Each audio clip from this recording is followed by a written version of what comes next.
Eu tava pensando, conforme eu lia, né, a Bíblia e tal, a gente vai descobrindo esses tesouros que tem na palavra de Deus, né? Que não é um livro de autoajuda, como muita gente quer utilizar. E eu lembro quando eu comecei a ler, eu pedi orientação a Deus, né? Porque um perigo de você ler a Bíblia é você ler com um viés, né? Pois é.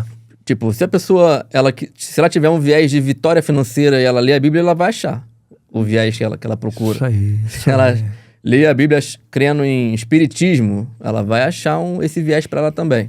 Ela tem que ler pedindo orientação de Deus, né, pastor? Rapaz, você está tocando num assunto.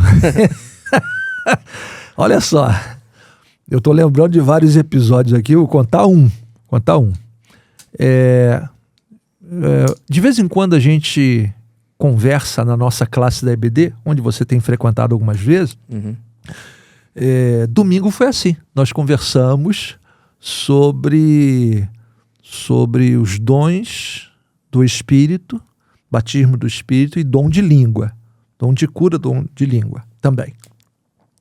E nesse assunto especificamente, conversando com pessoas, uma vez uma pessoa me disse assim: olha isso, hein? Por que você não acredita no Espírito Santo? Aí eu disse: não, mas eu acredito no Espírito Santo. Não, você não acredita no Espírito Santo. Eu disse: olha, eu não sabia que você era Deus. Não sente nessa cadeira de Deus. Isso não te pertence. Ok? Se eu estou dizendo para você que eu creio, quem é você para dizer que eu não creio? Você pode dizer que a gente crê de maneira diferente. Ok. Uhum. Vamos conversar sobre as diferenças. Agora, você dizer para mim que eu não creio, está atravessando demais o sinal. Mas o que é que você quer dizer? Não, porque os dons, vocês não creem. Eu creio nos dons espirituais, dom disso, dom disso. Dom de língua, por exemplo. E aí eu fui e perguntei: o que é dom de língua para você? E a pessoa me disse assim: dom de língua é língua estranha. E aí eu peguei e disse: mostra para mim. A gente estava em Atos 2, né? Uhum. Estava com Atos 2 aberto. E aí eu disse assim: mostra para mim aqui onde isso aconteceu em Atos 2. Aí a pessoa veio aqui e disse assim: e quando aquele som ocorreu, ajuntou-se uma multidão. Tá aqui. Eu disse: não, pera aí. Você está dizendo que o que eles falaram foi língua estranha por causa desse versículo aqui? Não, meu filho. Não, assim não. Assim não, isso é malabarismo exegético. Que som é esse aqui? Aquele som que ocorreu.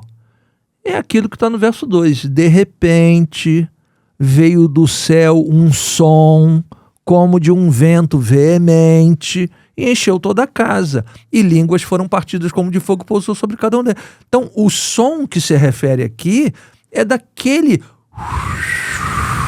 aquela ventania, parecia uma ventania, o som de uma ventania, mas não tinha ventania nenhuma. Foi isso que aconteceu. O som é esse. Você está dizendo que isso aqui é língua estranha? Não, não é. E aí, por exemplo, disse para ele: o que foi que eles falaram? Eles falaram em idiomas. Por quê? Porque aqui estão os idiomas que foram falados, tal. Aí foi pontuando. Então, a gente descobre, Tiago... Mas essa discordância é tranquilinha, né, pastor? Não, essa é.